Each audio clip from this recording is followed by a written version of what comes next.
Nothing says happy birthday or congratulations like a beautifully frosted cake. With just a few steps, you can frost a cake with confidence and enjoy the oohs and ahs from your guests. You'll need this basic equipment: a long serrated knife, cake plate, waxed paper, simple syrup, pastry brush, offset spatula, frosting. Step 1. Make flat tops. If the cake layers have dome-shaped tops, you'll need to trim them to make the tops flat. Place a cooled cake layer on a sheet of waxed paper. This will make it easier to maneuver. Rest your palm on the domed top and hold the serrated knife parallel to the top of the cake. Lightly score the edge where you'll make the cut. Gently begin sawing back and forth into the cake. When you've made one cut, rotate the cake and make another cut. Step 2. Prepare to frost. Put the bottom layer of cake on your cake platter. Tuck in strips of waxed paper beneath the edges of the cake to keep the platter clean while you're frosting. Lightly brush loose crumbs off the cake.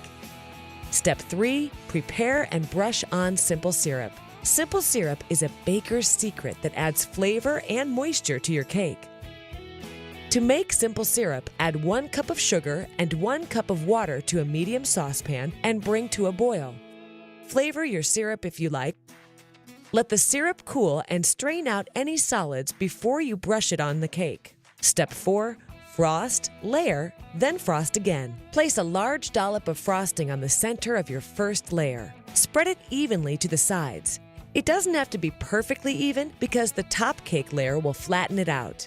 Carefully place the top layer, cut side down, on top of the frosted layer. Do your best to align the layers. Don't worry if frosting squeezes out the sides. You'll use that later. Brush off any loose crumbs from the top and apply more simple syrup.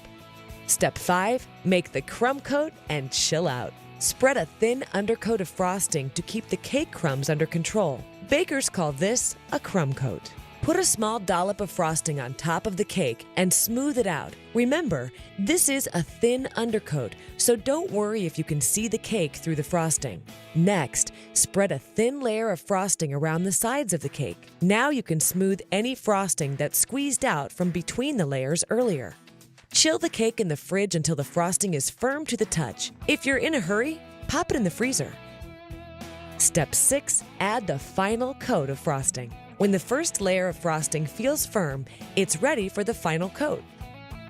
Put a big dollop of frosting on top of the cake and spread first over the top, then down the sides, rotating as you work.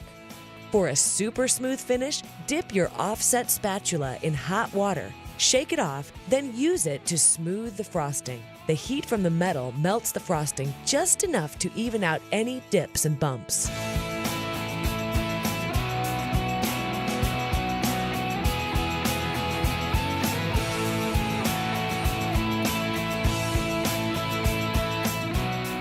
Put the finishing touches on your cake with edible flowers, fruit, chocolate shavings, or sprinkles. When you've finished, carefully pull away the strips of waxed paper and wipe off any spills with a damp paper towel.